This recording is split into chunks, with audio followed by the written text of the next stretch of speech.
like back in 2007 when this happened, the vast majority of people around the world probably were still looking at, maybe one, two, three news sources. Now the landscape is very different. I think it was much easier for Amanda to sort of be. Hey, it's Jim Alexander with Real Talker. John, I already like you before we start talking. You want to know why? You are a prominent Chicago theater actor and you're a fellow DePaul graduate. So how Hey, can I not hey, like all you? right. We're doing great. This is going Yeah, great right off the bat. It's nice to meet you, Jim. you too. Are you still based in Chicago? Curious.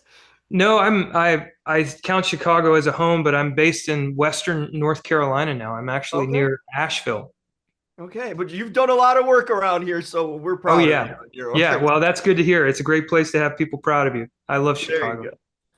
Uh, Such an interesting story. I'm telling you, you've done a lot of characters, stage, on camera, playing someone a real person that's alive, challenging, different. What is it like for an actor, especially of your ilk, who's done so many different things? How do you interpret a real life person that was in the spotlight, like Curt was for this situation? I'm curious how you sort of took that in. Well, sure. Thanks. We had, of course, we had a wealth of resources to draw from. Through no fault of their own, the entire family became notorious, and so there's a lot of press interviews with Curt out there to get a sense of the man's energy and his pacing, but also in conversations with KJ Steinberg, our showrunner, and with Amanda, they made a real point of saying, we're not hoping for you to do an impersonation of Curt.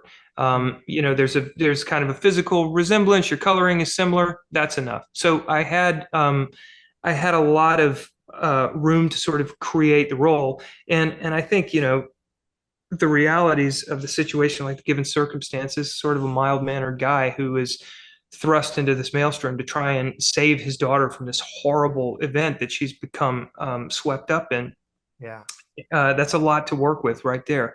So I feel like we had a lot of resources to draw from and a lot of support to create the role more from scratch than sort of going for mannerisms and that kind of stuff.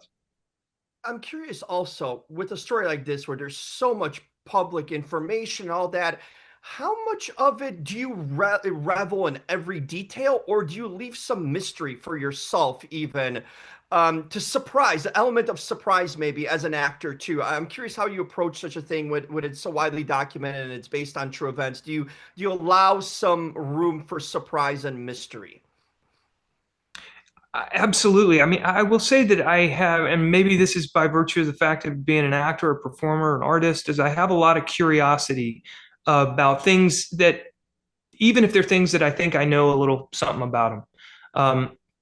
And so I try to maintain a lot of humility with these things as I approach them, because I know there's always more to learn about a thing, particularly an event and a chapter in a person's life as multifaceted as this one is.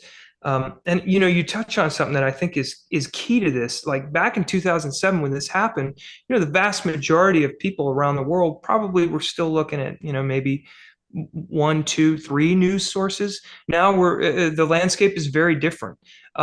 So I think it was much easier for Amanda to sort of be presented to the public imagination as this one thing, which made Curt's job as her sort of media champion. He came to her defense and was like, no, no, no, we have to shift the narrative. The world has to know this girl has a family. People love her. She's a good person. We have to counter what's being said about her. That made his job all the more difficult. But I think that's an interesting thing that I've been sort of reflecting on as we've gotten through the series. It started in 2007, and in a very real way, it's still going on today. Now we're in the age of podcasts, and Amanda's appearing on podcasts and talking about this experience that she had when she was 20 years old. It's still something that follows her around.